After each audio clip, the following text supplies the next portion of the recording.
депутаттар парламентте өтө бир кубулма жүзүн, өтө бир кошоматчылыктын туу жокусун көрсөтүштү. Демейде Ташиев жөн эле басып келатса, караанынан калып согула калгандар бүгүн жакшы, мыкты, керек мыйзам долбоорун алып келген экен. 6 айланып кетишти. Окуй, сиз деген нагыз эл баатырысыз, сиз деген полководецсиз дегенге чейин барышты. Тобуп калдым да. Эми коррупцияга каршы, криминалга каршы жакшы күрөш жүрүп атат, мыкты күрөш жүрүп атат. Бирок мындай бааларды кийин эл берет. Мындай депутаттар эмес. Айылдагы малчы, фермер, дыйкан ошолор берет. Ошолордун баасы мындай 1000 эсе жогору да. Анан УКМК төрагасы деле мындай кошоматчылыкка жидеп бышып бүтүптүр. Бир дагы бет булчуңу былк эткен жок бишеби. Эми кеп анда эмес, кеп ошол мыйзамдын өзөгүндө. Мен бул мыйзамды көптөн бери күткөм. Себеби дегенде, көрүп атасыңар, канча коррупционерлер кармалып атат.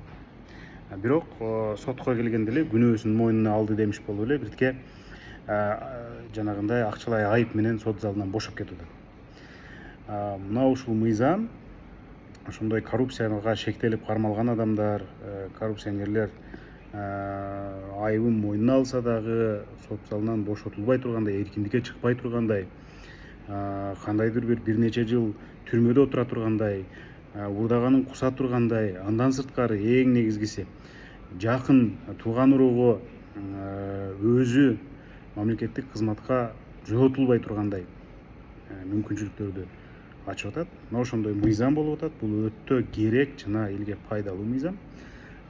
Бул мыйзамды Камчыбек Ташиев ошол эгер президент кол койсо 1-январдан баштап иштеп баштайт деп болжоп айтып атат.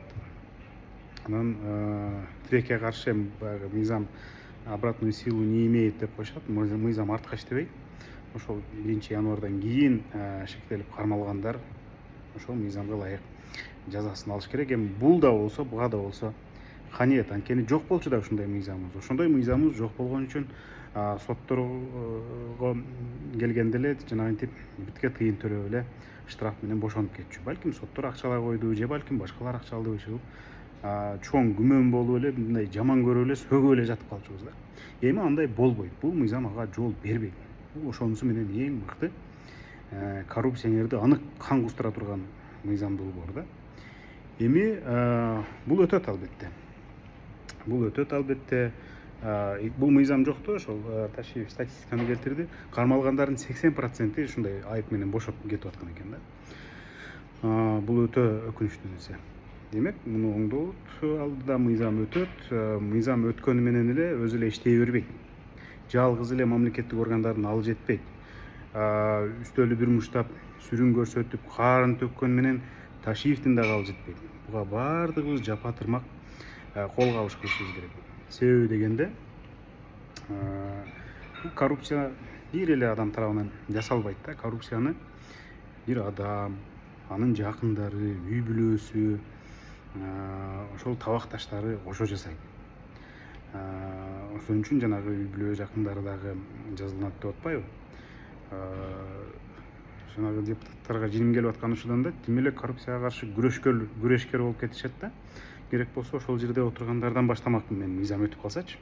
Себеби парламентте көп депутат отурат, ошол коррупционердин табакташы болгон, ошол коррупционердин акчасына депутат болуп келген, ошолордун акчасын жүгүртүп айган, убагында өзү толгон былыктарды кылгандар да. Эгер менин колумда бийлик болсо, мен ошол депутаттардан баштамакмын. Тим эле күрөшкер болуп кубула калгандарына бир чети күлкүм, бир чети жиним келет. Анан мыйзам өткөн менен бул өзүнөн өзү эле иштебейт. Биз адамдар, жарандар өзүбүз дагы жардам беришибиз керек. Себеби мындай карасаң, биз өзүбүз дагы коррупциянын гүлдөшүнө түрткү болуп, ошого күнөөлүү болобуз кээде. Кантип? Бирөө жалаң айлыкка жашайт. Анын бизнеси деле жок, жарыткан. Аял бала чакасынын бизнеси жок, өзүнүн бизнеси жок. Бирок кымбат хан сарайдай болгон үйдө жашайт. Кымбат машинени минип жүрөт. ушундук экен, кыйын экен, өтүмдүү экен деп мактайбыз, ошону төргө өткөрөбүз. Ошол улак өткөрсө, ошол топ уюштурса шадраңдап барабыз, ашын жейбиз, отуруп алып мындай мактап анан кийин мындай кошоматчылык неме коррупциянын чырагына май тамызып атабыз да. Биз ошону токтотушубуз керек, көз карашты өзгөртүшүбүз керек, мындай коррупцияга карата ой пикирди өзгөртүшүбүз керек, тазаланууга умтулсак ушу өзүбүздөн дагы башташыбыз керек. Анан мыйзам кантип иштейт? Күч органдары биле бербейт баардык эле окуяны, журналисттер да биле бербейт. Мына эл силер билесиңер, бир салыкчы 100 000 долларлык машина минип жүрөбү? Анын айлыгынан башка байлыгы жок, күтүрөгөн мал кели жок. Демек эмне? Урдады. Бир таможенник кымбат ресторан салдыбы? Эгер башка бизнеси жок болсо, мурдатан тапкан акчасы жок болсо, демек ал уурдады. Бир прокурор дагы ушундай эбегейсиз байлыкка ээ болдубу? Анан бапыратып той өткөрүп атабы? Демек уурдады. Анткени айлыгын 1000 топтосо дагы буга жетмек эмес. Ушундайлар болуп калса, күч органдарына жөнөткүлө, аларга өнүгөр жетпесе бизге жөнөткүлө, машинесинин номерин жазгыла, үйүнүн дарегин жазгыла, бизнестерин жазгыла, кай жактарда кымбат тайраңдап эс алып жүргөндөрүн жазгыла. Биз жапа-тырмак күрөшсөк, мындай аракетин көрсөк, сөзсүз түрдө ийгиликке жетебиз. Тазаланыш бат эле. Мына тазалоонуга өөлгө түзүп турган, анык кан кустура турган мыйзам күчүнө кирди. Анан бул мыйзамды дагы биз жарандар, коомчулук көзөмөлдөшүбүз керек. Себеби дегенде коррупцияга шектелип кармалып эле анан кээ бир жерде акырын статьялар өзгөрүп кетет. Башкачага өзгөрүп кетет. Анан ошентип жазадан жеңил кутулуп кетет. Мына ушуларды көзөмөлдөшүбүз керек биз. Демек, мына баарыбыздын УКМК же милиция же бийлик эле эмес, баарыбыздын иштей турган мезгилибиз келди. Баарыбыз жапа-тырмак тазаланууга умтулалы. Ошол билгениңерди жазгыла анда.